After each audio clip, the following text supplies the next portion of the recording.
What is up, guys? Bradman here, your coach of the Grassy Plains Raikus, bringing you guys the OBA, the Mega Bat Association playoffs. This is round one. Pretty much, if you guys do not know how this went, basically the top two seeds in each division, the top two with the best records, me being an 8-6 with a +9 differential, my opponent being with an 8-6, I think like a plus, I think it was like, I'm not quite sure what his differential was, but he was the second seed, so we were actually facing each other, which was right here in the playoffs.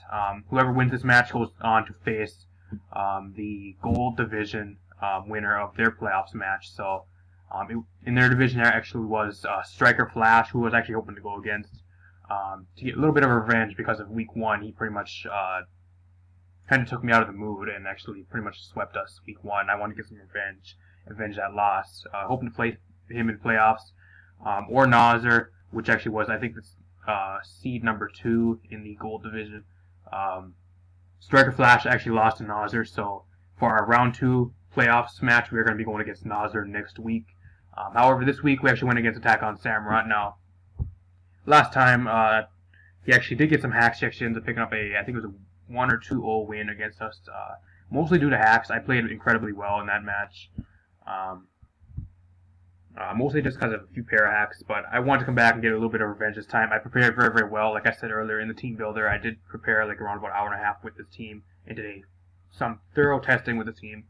My opponent, actually, just going over my opponent's team right now before hopping into this match, my opponent does not bring the Dragon Knight, so that's a huge, huge threat out of the way. No Nido Queen. I was really surprised to see no Nido Queen.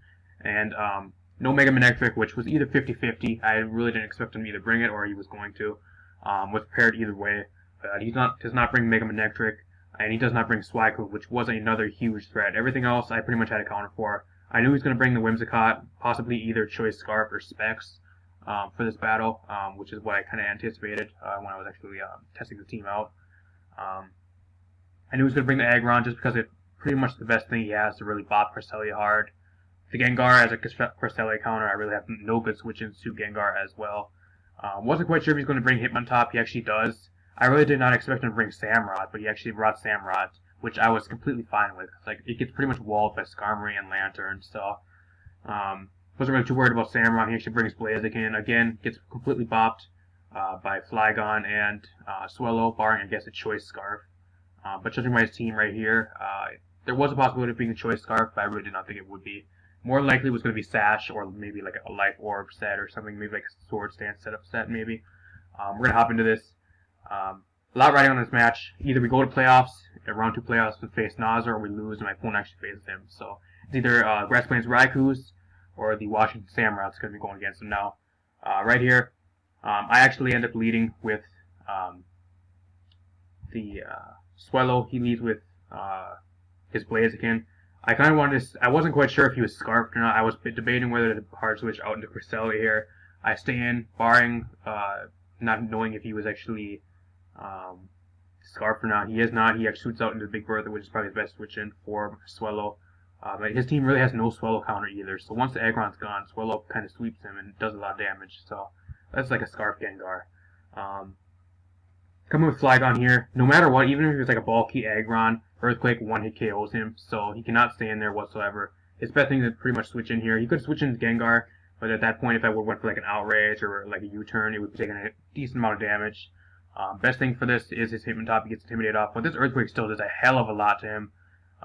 Pretty much almost half here. That does tell me he's a bit more offensive, I think, by that damage. Gonna hard switch here, either predicting a Fake Out or possibly him to outspeed. I'm not quite sure why I bricked him outspeed there. I wasn't quite sure what I was going to throw. Maybe it's possibly a Toxic or something. I didn't want my Flygon getting Toxic. I know I outspeed this Hitmontop. If it's max speed, he actually probably outspeed me.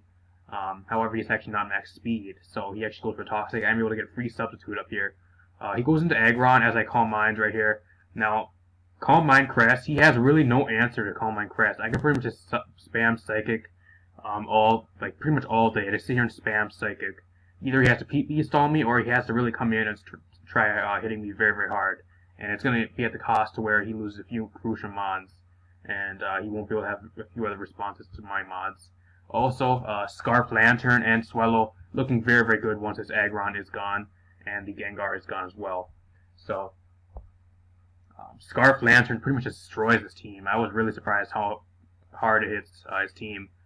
He does actually have Dragon Tail. I'm surprised he does not carry Roar. He actually ends up carrying Dragon Tail. Again, Wizard wasn't quite sure what set he was running. It seemed to be more of a bulkier set by the damage, more of like a tank set, I guess. I do get the special offensive drop a few turns back, but I guess it really doesn't matter. He's actually a Resto Chesto set with Dragon Tail, Stealth Rock. I'm assuming Dragon Tail, Stealth Rock, maybe. I'm not quite sure what else he would be running on that set. Rest. He had Rest, Dragon Tail, Stealth Rock, maybe Iron Head. I'm not quite sure. Heavy Slam, Earthquake, maybe Earthquake, or something like that. Maybe that's why he has to keep going for Dragon Tail. At this point, I pretty much either just stay in here and take this thing out, or he switches. I get a huge amount of damage off on the Whimsicott, which is completely awesome. That does tell me that this thing is actually a fully offensive as well, not no bulky Whimsicott, so that's nice. Goes for the U-turn, getting a crit, and it still does not break my sub, so I was 100% guaranteed to just pretty much stay in there. Wasn't really worried about anything. There was a possibility of his Whimsicott actually being an Infiltrator set, but the possibility of that was very, very low, and it would be a lot more beneficial for him to actually run like a Prankster set against me, and Infiltrator really wouldn't do him any good. So, unless he really predicts sub Cresselia, but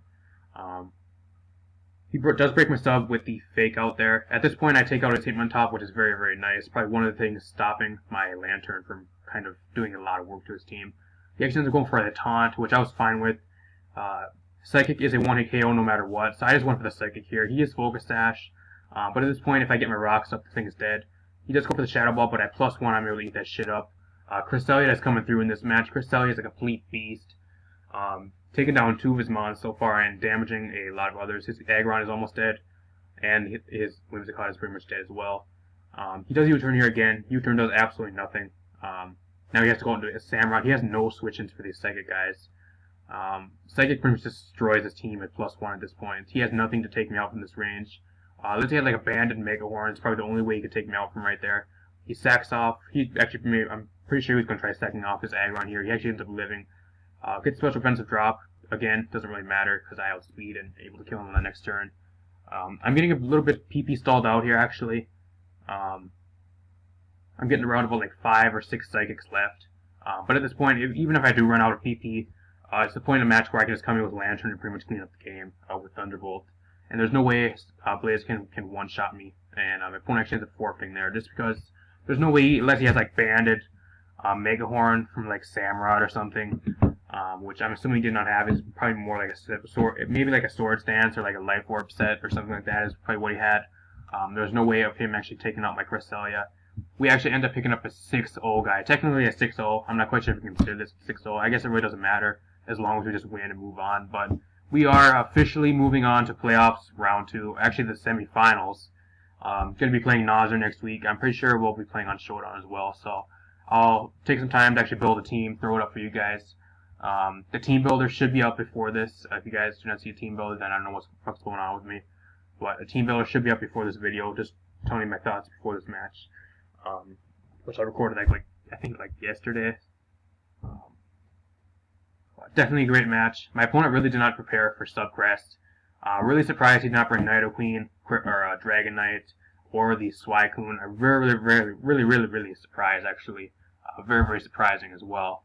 They did not bring any of those, which really helped me out actually. With no Dragonite being there, he had really nothing to set up with. I guess maybe SD Sammurott, but I have a really good counter in Skarmory with the red card, so I can live pretty much any hit he wants with the sturdy and red card amount. So prepared very, very well for this week, hoping to carry this momentum into the next week and pick up a kind of an upset. We actually did pick up an upset over Nazir with I think a 1 or 2-0. A few weeks back, so hoping to do the same thing. My opponent really, for next week, really has a threatening draft though, so definitely going to have to plan very precisely and hopefully to pick up a win. If you guys are in support of the Grass Plains Raikus, feel free to drop a like on that like button down there. And also, if you want more videos like this in the future, if you are new, hit that subscribe button as well. Really helps me out, and honestly, I appreciate that shit. That being said though, I'm getting out of here. See you guys next week with a semifinals, OBA semifinals team builder, and the match against Nazar. Peace.